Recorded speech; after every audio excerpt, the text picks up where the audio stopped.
Video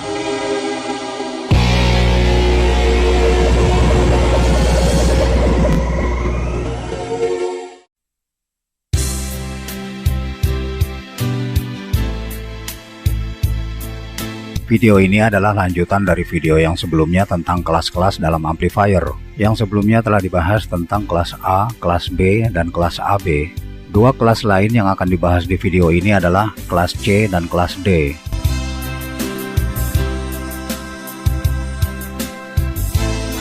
Amplifier kelas C adalah amplifier yang mempunyai efisiensi yang bahkan lebih baik daripada kelas B.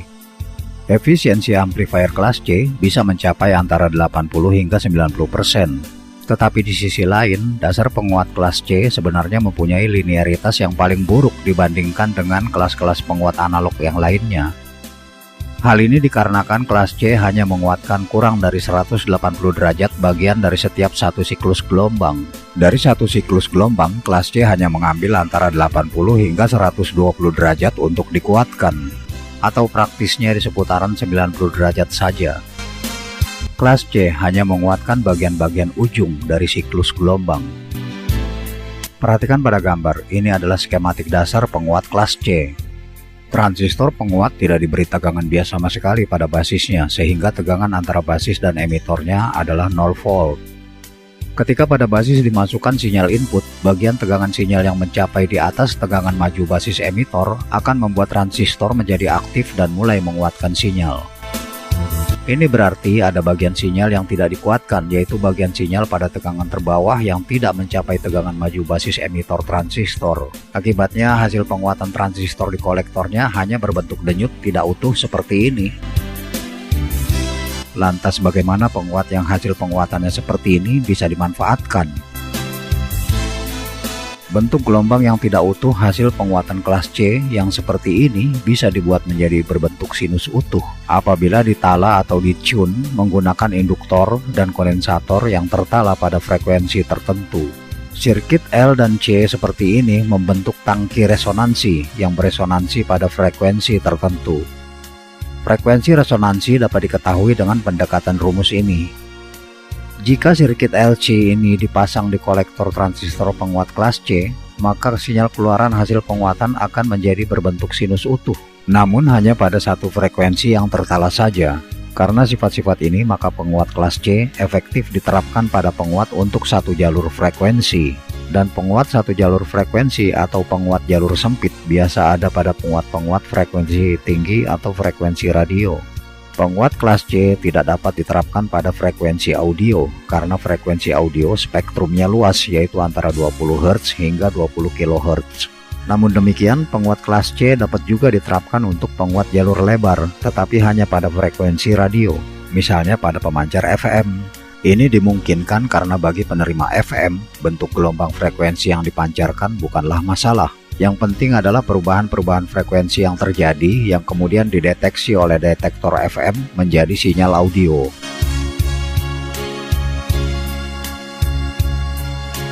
Ini adalah contoh skematik di mana diterapkan penguat kelas C. Transistor final T3 bekerja dalam kelas C dengan sirkuit tala yang dibentuk oleh L3 dan VC3.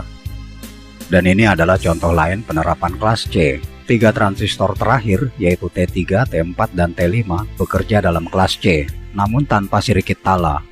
Komponen induktor dan kondensator di seputar ketiga transistor itu bukanlah untuk sirkuit tala, tapi hanya sebagai penyesuai impedansi. Penerapan kelas C pada berbagai perangkat pemancar radio dan alat komunikasi seperti radio CB, handy-talkie, RIG, dan lain-lain telah menjadi favorit selama berpuluh tahun karena efisiensinya yang bagus. So, bisa saja hal ini akan bergeser setelah adanya kelas baru dalam penguatan frekuensi tinggi yang menerapkan varian transistor yang lebih baru seperti MOSFET atau MESFET.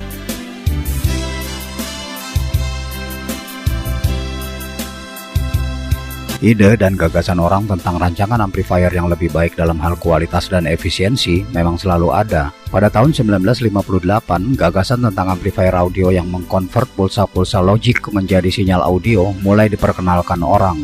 Dan pada tahun 1964, perusahaan dari Inggris, Sinclair Radionics, pertama kali merilis produk amplifier audio yang diklaim bekerja dengan dasar pulse width modulation atau PWM.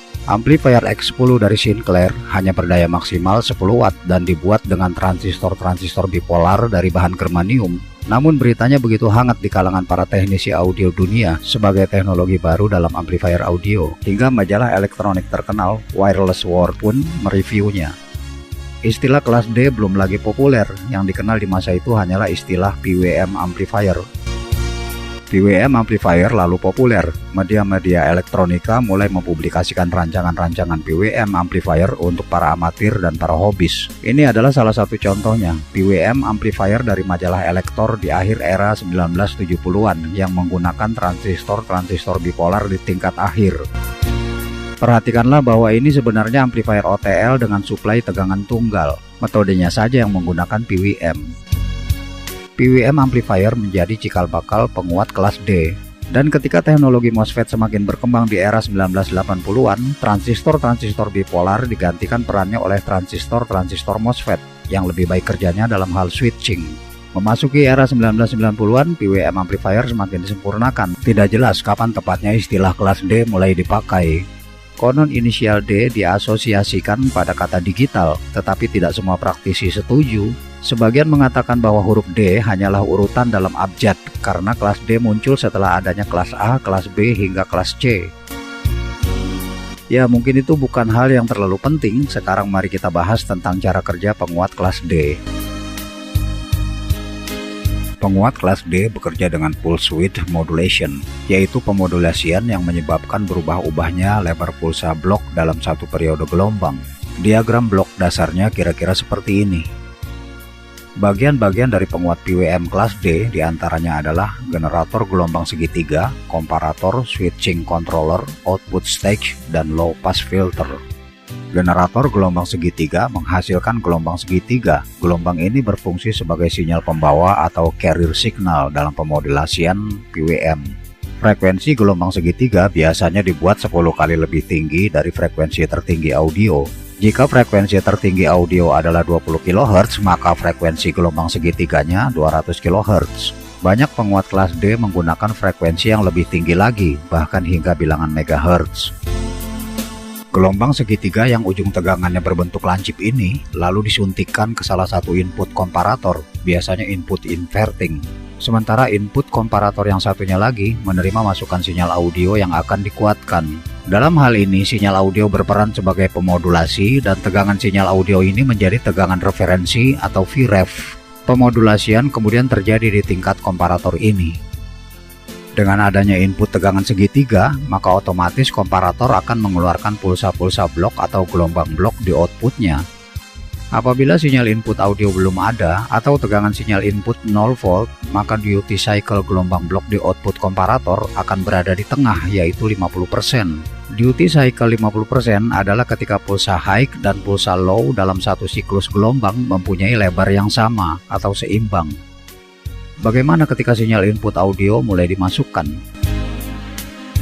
Ketika sinyal input mengayun ke arah positif, duty cycle akan membesar dari 50%. Semakin tinggi tegangan positif sinyal input, akan semakin menggeser duty cycle hingga ke arah 100%.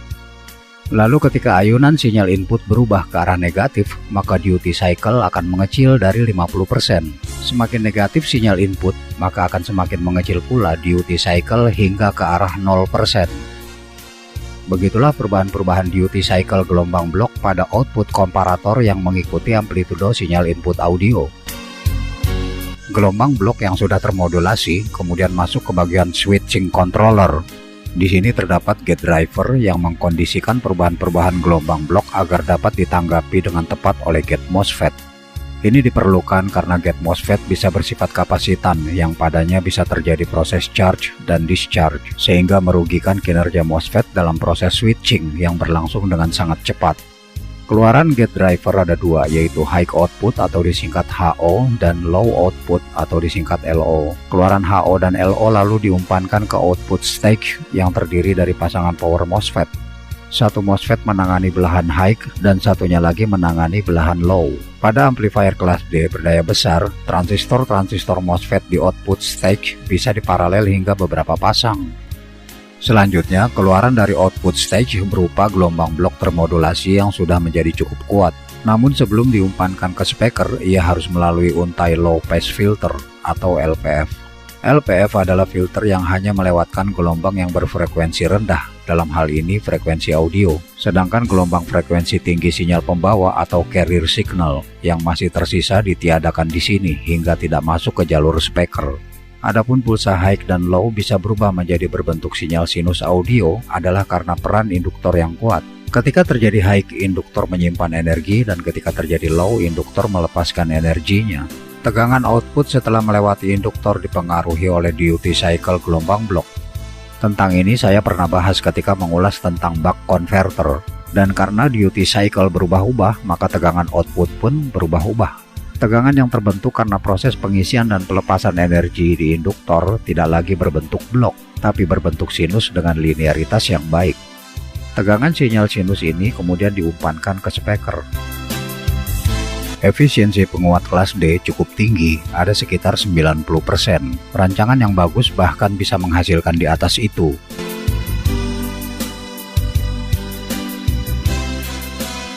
Amplifier kelas D cukup rumit jika dibangun keseluruhannya dengan transistor-transistor diskrit. Banyak perusahaan semikonduktor telah berinisiatif membuat chip-chip atau IC khusus sehubungan dengan kelas D. Ini contohnya, IC penguat kelas D untuk power 25 watt dari SGS Thomson dengan tegangan suplai simetrik plus dan minus 21 volt. Ini penguat kelas D yang kompak dari Maxcom Semiconductors dengan tegangan suplai simetrik plus dan minus 45 volt. Pada beban speaker 8 ohm daya maksimalnya 120 watt dan pada beban 4 ohm daya maksimalnya bisa 230 watt. IC kelas D stereo dari NXP Semiconductors ini mampu menghasilkan daya maksimal 210 watt per kanal pada beban 4 ohm dengan suplai plus dan minus 42,5 volt. Jika disusun sebagai penguat BTL, daya yang dihasilkan bisa mencapai 420 watt pada beban speaker 8 ohm. Dan ini adalah contoh penguat kelas D BTL dengan daya maksimal 600 watt pada beban speaker 8 ohm. Generator gelombang segitiga dilakukan oleh IC 555, sedangkan gate driver menggunakan IRS 2110 dari International Rectifiers. Dewasa ini, kelas D marak diterapkan di berbagai perangkat elektronik seperti MP3 player, audio TV, home theater, audio handphone, audio mobil, subwoofer, speaker aktif portable, dan lain-lain. Eksistensi kelas D telah diakui dan disepakati di dunia audio. Keberadaannya sudah menyaingi penguat-penguat kelas AB. Kit-kit amplifier rakitan kelas D sudah banyak bertebaran di sana-sini. Dan merek-merek elektronik papan atas juga telah banyak merilis produk-produk amplifier kelas D. Sepertinya semua akan kembali kepada kepentingan dan selera. Di tengah maraknya amplifier dengan efisiensi yang tinggi, masih banyak orang yang lebih memilih kelas A di perangkat audio rumahnya. Dan di tengah maraknya rancangan audio high fidelity berkualitas tinggi, amplifier kelas B masih laku keras dipakai di rumah-rumah ibadah dan ruangan-ruangan instansi. Sampai di sini, selesai dulu ulasannya. Terima kasih dan semoga bermanfaat.